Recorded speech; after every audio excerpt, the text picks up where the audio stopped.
Hola Mauricio, todo bien, gracias. ¿Tú cómo estás? Todo bien también, muchas gracias. Daniel, la bolsa colombiana ha mostrado el peor desempeño de los mercados latinoamericanos, medido tanto en moneda local como en dólares. Claramente la caída en el precio del petróleo es un factor que históricamente ha afectado a esta bolsa y su economía, lo cual se suma a la crisis también derivada del COVID-19 a nivel global. ¿Hay algún otro factor a tu juicio que explique este débil resultado en el año? Gracias Mauricio. Mira, yo creo que la verdad lo que tenemos son tres factores que han inducido que la bolsa colombiana sea de las de peor desempeño. Realmente en dólares muy similar al desempeño de Brasil, pero en moneda local de lejos la bolsa de peor desempeño. Y son, primero, como tú lo mencionaste, precios de petróleo. Petróleo es el commodity de referencia a Colombia y todavía estamos a niveles casi un 25-30% por debajo de niveles pre-coronavirus. Y eso claramente que tiene un impacto en cuentas macroeconómicas, uno, en FX, dos, en déficit fiscal, tres, en cuenta corriente y eventualmente en PIB. Yo te diría que ese es el primer impacto, petróleo. Segundo, es más un tema más estructural de la Bolsa de Colombia y es que la Bolsa de Colombia es una bolsa muy procíclica. Es una bolsa en donde los bancos, las empresas de cemento, los building materials, etcétera, pesan más del 60% del índice de la bolsa. Y obviamente, cuando tienes una contracción de la economía, lo que tienes es un impacto muy fuerte en los activos que tienen un beta alto contra la actividad económica. Y ese para mí es la segunda razón que explica el underperformance. Y la tercera razón es una razón también de visibilidad económica al futuro. La verdad es que en este momento la mayor parte de los inversionistas lo que están pensando es en cómo va a ser la economía o cómo se va a ver la economía, no en 2020. Ya sabemos que 2020 es un año perdido, sino en 2021 y 2022. Y esa visibilidad o poca visibilidad nos la va a dar básicamente los planes de estímulo económico. Si tú miras el plan de estímulo económico en Colombia, pues desafortunadamente es uno de los más bajos de la región, en parte por el limitado espacio fiscal que tenía el gobierno antes de la pandemia. Entonces, para mí, Mauricio, esos son los tres principales temas que explican el underperformance de la Bolsa de Colombia. Perfecto. Volviendo al mercado del petróleo, ¿cuáles son las perspectivas para el balance entre oferta y demanda a nivel global? ¿Y cuáles son tus expectativas respecto a precio e impacto en la economía local y finanzas públicas? ¿Cuánto afecta la valorización del peso colombiano? Ok, entonces vamos paso a paso. Entonces, el mercado global del petróleo. Como ustedes saben, el petróleo, digamos, normalmente pre-coronavirus, el mundo consumía alrededor de 100 millones de barriles diarios. 100 millones. Y en momentos donde teníamos superávits demasiado altos, ejemplos claros, 2009, crisis financiera, 2014-2015, crisis interina entre la OPEC, en esos momentos tuvimos desbalances que fueron cercanos a 3 millones de barriles. 3 millones, ¿ok? Guarden esta cifra. ¿Por qué? Porque el desbalance que vimos en abril de este año fue 30 millones de barriles diarios. 3-0. Es algo sin precedentes. Es algo que ningún analista de petróleo soñó ver en su vida. Lo vimos y claramente eso lo que generó fue la disrupción en precios que vimos. WTI cayendo a niveles negativos, capacidad de almacenamiento colapsada, etcétera, etcétera. Luego en mayo vimos gradualmente una mejora en el desbalance a niveles de 20 millones, en parte por dos razones. Primera razón, la gradual reapertura de las economías, o sea, mejora en la demanda. Y segunda razón, el acuerdo que hizo la OPEC a finales de abril, pero que empezó a regir en mayo. Gradualmente, mientras el mundo se siguió abriendo, ese desbalance siguió cayendo y yo te diría que entramos a agosto con un mercado totalmente balanceado. ¿Ok? Hoy podemos estar hablando que el mercado de petróleo está balanceado. Tan balanceado que de hecho en agosto la OPEC y los países que hacen parte de la OPEC más, pues decidieron incrementar su producción de petróleo en casi 2 millones de barriles diarios, principalmente liderados por Arabia Saudita, Kuwait y Rusia. ¿Ok? ¿Qué tenemos en este momento? Yo te diría, fundamentalmente hablando, un mercado balanceado. ¿Ok? Lo que pasa es que la nueva preocupación que está pesando en el mercado del petróleo es miedos futuros de nuevas cuarentenas como resultado de segundas olas en términos de casos en Europa. Y dos, miedos con respecto a producción de países de la OPEC que tuvieron disrupciones antes de la pandemia. Ejemplo claro, Libia. ¿Okay? Entonces, eso es lo que ha estado pesando el petróleo las últimas semanas. Nosotros seguimos teniendo un punto de vista positivo del petróleo. Yo creo que el petróleo hasta final del año no lo descartaría que esté a niveles de $50 y es básicamente el resultado de dos razones. Primer motivo, los economics.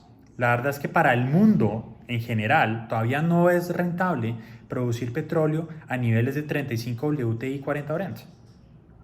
No hace sentido, y como no hace sentido, deberíamos seguir viendo las empresas cortando CAPEX y eventualmente cortando producción, y eso te genera no solo un balance del mercado global de petróleo, sino un posible déficit que se espera hacia final del año.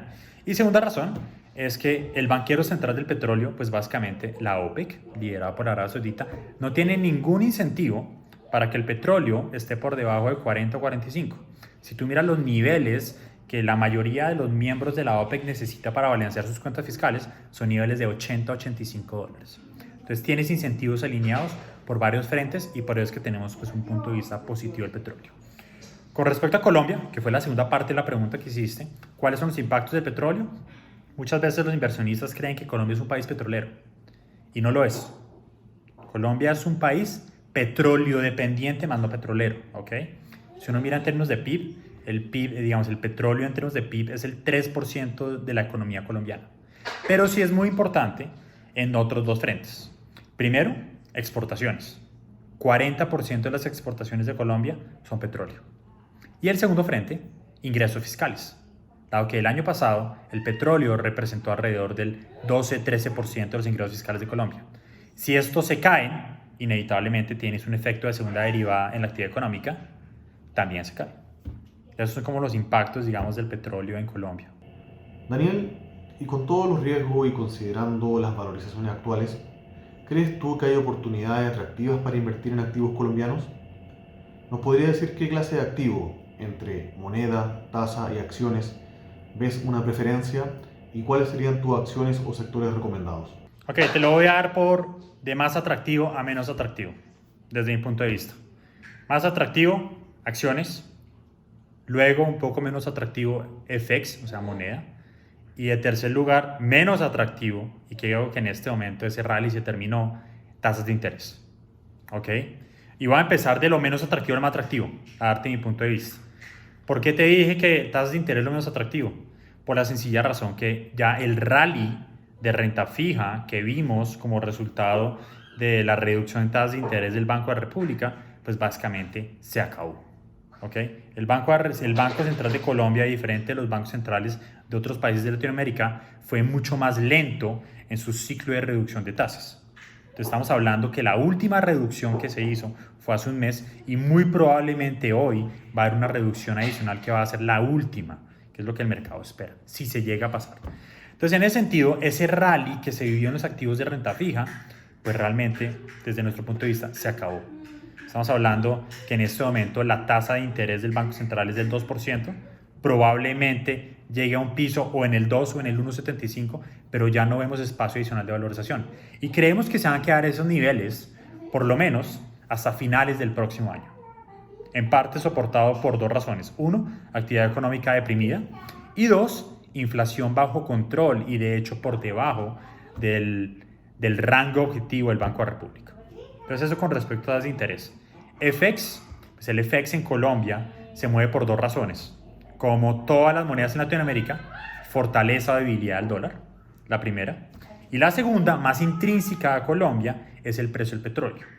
Si soy coherente con lo que te acabo de decir, que creo que el precio del petróleo tiene espacio para subir, pues inevitablemente una subida al precio del petróleo lo que quería generar en Colombia son mejores términos de intercambio y eventualmente una apreciación, un fortalecimiento del peso colombiano. Nosotros vemos un valor justo del peso colombiano, más cercano a 3.600, 3.650 pesos, que pues son unos 150, casi 200 pesos por debajo del valor actual. Y dejo de último, acciones. ¿Por qué? Porque creo que es donde eventualmente puede haber más valor. Y te digo eventualmente, porque estamos hablando de que el mercado accionario ha caído más del 40% en dólares este año. Te digo eventualmente porque si uno empieza a mirar cifras y uno mira múltiplos a 2020, pues realmente usando solo cifras a 2020, las valoraciones actuales se ven bastante justas, ¿ok? A 2020. Nosotros estamos esperando que las utilidades en Colombia este año caigan alrededor del 60%. Pero la realidad es que los inversionistas y los mercados lo que están viendo no es 2020, ¿ok? Es 2021, es 2022.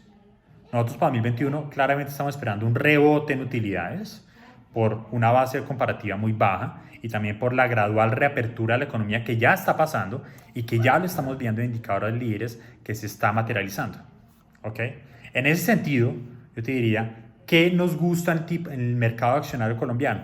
Yo te diría dos estrategias. Por un lado, creo que el hecho de la reducción de las tasas de interés lo que va a generar es que las acciones dividenderas, o sea, las acciones que tienen buen dividendo, con flujos de caja recurrentes y predecibles, se van a beneficiar.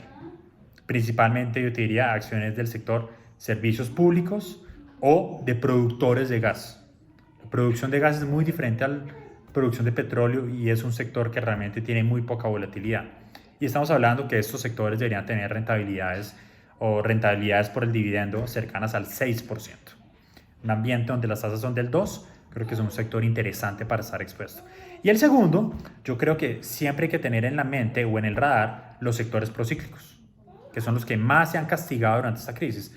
¿Por qué? Porque si eventualmente vemos un rebote de la economía más fuerte de lo que nosotros esperamos, nosotros somos bastante cautelosos con respecto al rebote de la economía del próximo año, pero si llega a sorprendernos positivamente, pues no dudaría que sectores procíclicos como bancos, como cemento, como consumo, pues se beneficien de esta dinámica. Entonces, esos son como la manera como calificaría, digamos, el interés de los diferentes tipos de activos en Colombia. Perfecto, Daniel. Muy interesante. Muchas gracias.